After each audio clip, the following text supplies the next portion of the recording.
Explosive poop bombs? Homemade flamethrowers? World War II weapons straight from Fallout 4? These are the 10 most badass and surprising improvised weapons ever used in combat. Our first weapon was created due to a combination of necessity and ingenuity. It was the middle of World War II and Hitler was finding he had made a critical mistake. The Nazi leader had invaded Russia and the frozen climate was proving to be his undoing. Adding to his woes, the incredibly skilled Russian snipers who seemed to be picking off his men left and right. But one man, Vasily Zaitsev, was a one-man killing machine. He killed over 400 German soldiers during the war and he seemed to have a uniquely deadly gun, even taking out German tanks with frightening accuracy. What was his secret? Zaitsev's gun wasn't a standard sniper rifle, which couldn't pierce tank armor, and it wasn't a standard anti-tank weapon, which would have been impossible to carry as a sniper. He had created his own even deadlier weapon. He took the scope off a sniper rifle and attached it to a PTRS-41 anti-material rifle, thus combining the power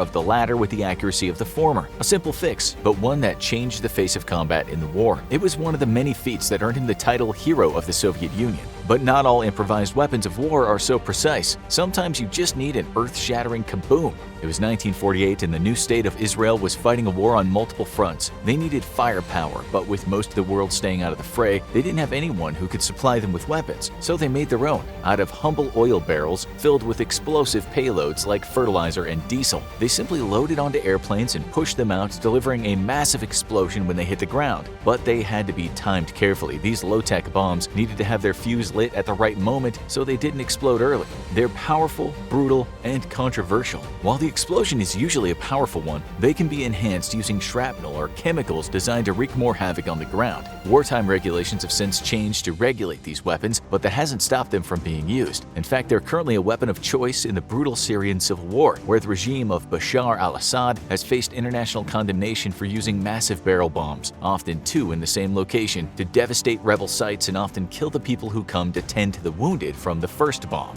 Although dispensing justice from the air is always safer, sometimes you need to get up close and personal. The First World War was brutal. Soldiers often found themselves battling for their lives in dirty, gas-filled trenches where there was bad visibility and they only had seconds to defend themselves if they were set upon by enemy soldiers. Guns were useless in this situation, as you'd have just as much chance as hitting one of your fellow soldiers in the crossfire. Supplies were also low, so some French soldiers took to fashioning themselves small, portable stabbing weapons out of converted knives and other tools. And all it took was two simple items. First, you took a steel stake, then you attached a sharp point to it from another weapon, using an open flame to heat the stake until it was able to be bent. Carefully twist the stake until it becomes a makeshift handle that serves as both a weapon and a steel knuckle guard. The weapon was later evolved into more complicated ones that could be easily hidden in a soldier's clothes and pulled out at a second's notice to stab the enemy in the neck. Sometimes a low-tech solution is the best one. This next weapon is a bit less personal, but gives new meaning to the term fire in the hole. Need to deliver an explosive payload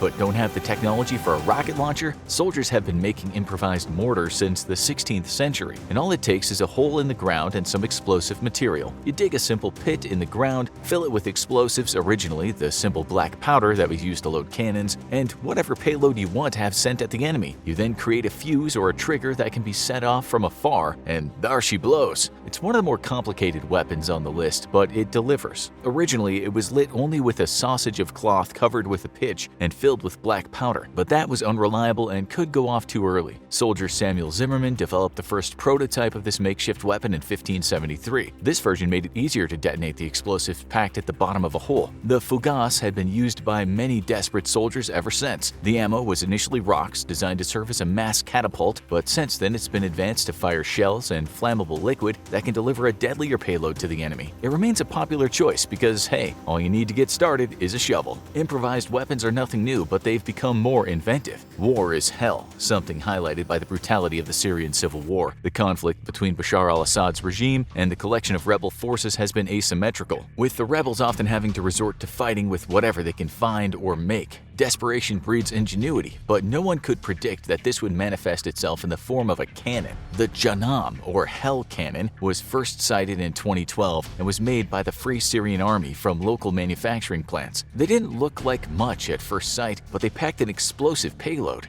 and they've only been getting better since. The first Hell cannon was composed with a cannon barrel around 3 feet, mounted on wheels and loaded with a muzzle. This is a low-tech device. Not only does the cannon have to be loaded with explosive powder, like cannons from from centuries past, but it has to be towed around like a kid's rocking horse. The projectile is just as low-tech, a gas cylinder loaded with explosives and shrapnel and attached to a metal tube. While it's a simple device made from scrap, it works well enough for several variants to be made, including one that fires 4 projectiles at the same time. Now let's turn the clock back to World War II, when an outgunned army found a similarly low-tech and fiery solution. The Nazis had occupied Poland, but the Polish resistance wasn't giving up. In 1944, the Warsaw Uprising saw the Polish Home Army rise to oppose the Nazi occupation, and they were packing flamethrowers. The K-pattern flamethrower was a homemade device that required soldiers get up close and personal to deliver some fiery death, with the risk of wearing the explosive device on their backs. It consisted of 2 connected steel fuel tanks and a compressed air bottle holding a mix of diesel fuel and gasoline. It was attached to a powerful delivery system, even if it didn't look like it. The rubber fuel hose attached to the tank led to a fuel gun, which would be connected to a mesh basket wrapped by a flaming rope. When the fuel touched the flame, a powerful blaze would emerge from the gun, and it was hot and strong enough to be used against armored Nazi vehicles. It was one of the most effective do-it-yourself weapons ever used in a war,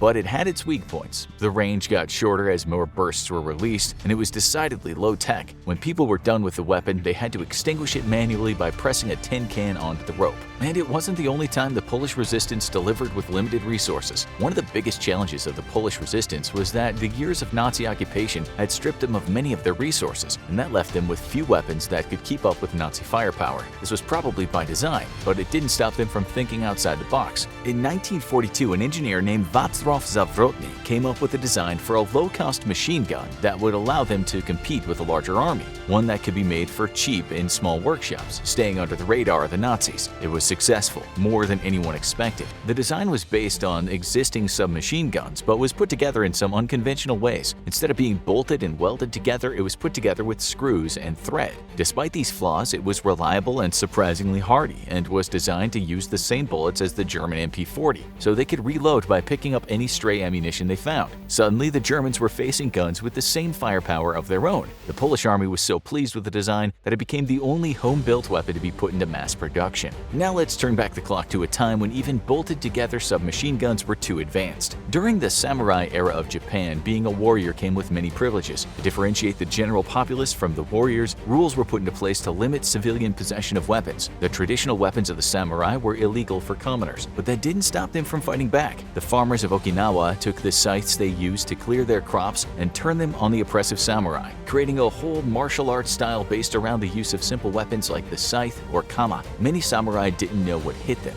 It would become a common low-cost weapon, one that stood the test of time. The war scythe would then show up again throughout history as an easy way for people to fight back or take the war to the upper classes. It became commonly known as a peasant weapon, one that became a symbol of the Russian Revolution. But its biggest display of its power was in the Polish January 1863 uprising, when a large group of soldiers named scythemen took to the battlefield armed with sharp reaping blades on poles. These long-range weapons took their enemies by surprise, although the heavy weapons were slow and exhausting to use. On the opposite end of the spectrum, when the war gets too advanced, what do you do if you lack military hardware? You make it. Tanks are the ultimate weapon of modern warfare, letting armies deliver mighty payloads and a steady stream of gunfire from behind a powerful armored vehicle that can run right over enemy barricades. But what if you're the underdog and you don't have military hardware? This was the case for the rebels in the Syrian Civil War, which made it all the more surprising when they showed up with a tank of their own. The Sham II cut an imposing figure, and its turret-mounted machine gun delivered some heavy fire, but behind the tank was a surprising secret. Where did the rebels get the tank? They didn't. They made it by putting the armor plating on top of the chassis of a standard automobile. The machine gun was powerful and controlled from within, but it was hooked up to an unconventional control device, a video game controller. Maybe it's the rebel leader's gamer nephew's chance to shine. While the Sham II doesn't have the same power or endurance as a standard tank, it certainly is easier to put together on short notice. But sometimes all it takes for a quantum leap in weapons technology is a little ingenuity and a tin can. It was World War I, and Australian William Charles Scurry was a humble private in the Gallipoli campaign. Things weren't going well, and the decision was made to evacuate the peninsula. The troops had to get out of there safely, but this would make them sitting ducks as soon as the enemy knew they were no longer firing. Scurry and his friend Bunty Lawrence had an idea, a gun that fired itself. But how to make a non-automatic rifle act like one? It was a low-tech solution to a high-tech problem. They took a rifle and attached it to a device made of 2 corned beef tins. Water would drip from the top tin to the bottom tin, which was attached to the trigger of the rifle. When the tin reached a certain weight, it would pull the trigger and fire a shot. It wasn't an accurate weapon and never hit a target, but what it did do was make the Turkish soldiers think that the area was still defended. Scurry received the Distinguished Conduct Medal for his device and went on to a long career in the military, but he'd always get remembered for his tin can gun. Want to know more about some other weapons of war that didn't work out so well? Check out the weirdest World War II weapons you've never heard of, or watch this video instead.